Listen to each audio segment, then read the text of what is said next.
মুদ্রাস্ফীতির সাথে মহারণার সমন্বয় করা নিয়ে একজন আইনজীবী হাইকোর্টে রিট দায়ের করেছে।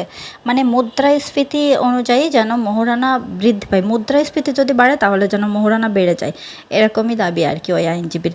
যাই হোক, এটা যদি হয় তাহলে উপকারও হবে, আবার কারো কারোর জন্য হয়তো বা ক্ষতিও হবে। উপকার কেমন হবে?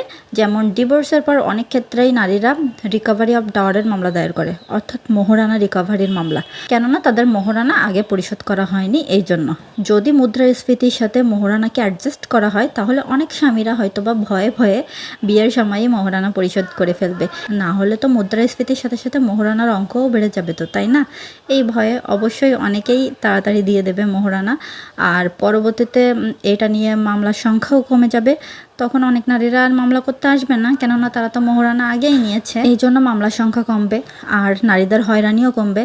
দেখা যায় যে অনেক সময় মোহরানার মামলাগুলো দিনের পর দিন চলতে থাকে, তখন কিন্তু একজন নারী অবশ্যই হয়রানির শিকার হয়। সব নারীর তো অর্থনৈতিক কন্ডিশন ভালো থাকে না, তারা কিন্তু অনেক বেশি সাফার করে।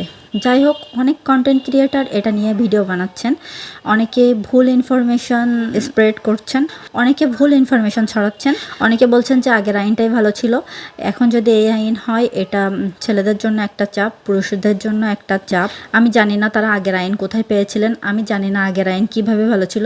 আগের আইনেও তো এটাই ছিল যে হচ্ছে মোহরানা স্বামীকেই পরিশোধ করতে হবে, শুধুমাত্র মুদ্রাস্ফীতির জন্য, মুদ্রাস্ফীতির সাথে অ্যাডজাস্ট করার জন্য একজন নারী আইনজীবী রিট দায়ের করেছেন।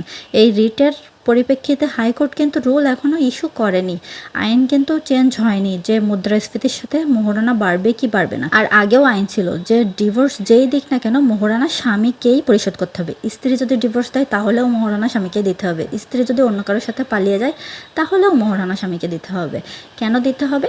কেননা স্ত্রী বিবাহ বন্ধনে আবদ্ধ হয়েছিল স্বামীর সাথে, আর স্ত্রী সেদিন থেকেই মোহরানা পাওয়ার হকদার যেদিন সে বিবাহ বন্ধনে আবদ্ধ হয়েছিল। আজকে ডিভোর্স হয়েছে বা আজকে সে অন্য কারোর সাথে পালিয়ে যাচ্ছে, এই জন্য তো সে মোহরানা থেকে বঞ্চিত হবে না কোনোভাবেই। মোহরানা তার হক, তার রাইট, তার অধিকার, সে এটা পাবে এবং স্বামী দিতে বাধ্য।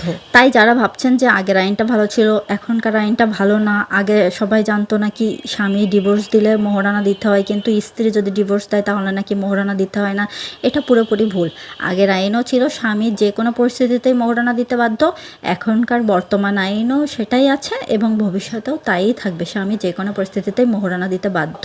এরপর অনেকেই একটা অবজেকশন দেন যে ম্যাক্সিমাম ক্ষেত্রে মোহরানা স্বামীর সামর্থ্যের বাইরে করা হয়, পরিবারের লোকজন চাপ দিয়ে 10 লাখ, 20 লাখ, 50 লাখ, 1 কোটিও মোহরানা করে ফেলে।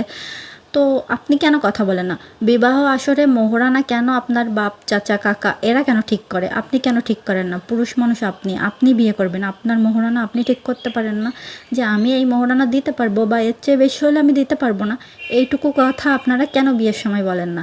না বলে কেন আপনাদের উপরে যে দায় চাপিয়ে দেওয়া হয় সেটাই কেন নিয়ে নেন, আর পরবর্তীতে কেন আক্ষেপ করেন, আর কেনই বা এই আইনকে মানব না এমন কেন বলেন? এটা তো শরিয়া আইন, এটা তো ম্যানমেড ল না, এটা শরিয়া ল যে মোহরানা সর্বাবস্থাতেই স্বামীই পরিশোধ করবে, স্বামী দিতে বাধ্য মোহরানা।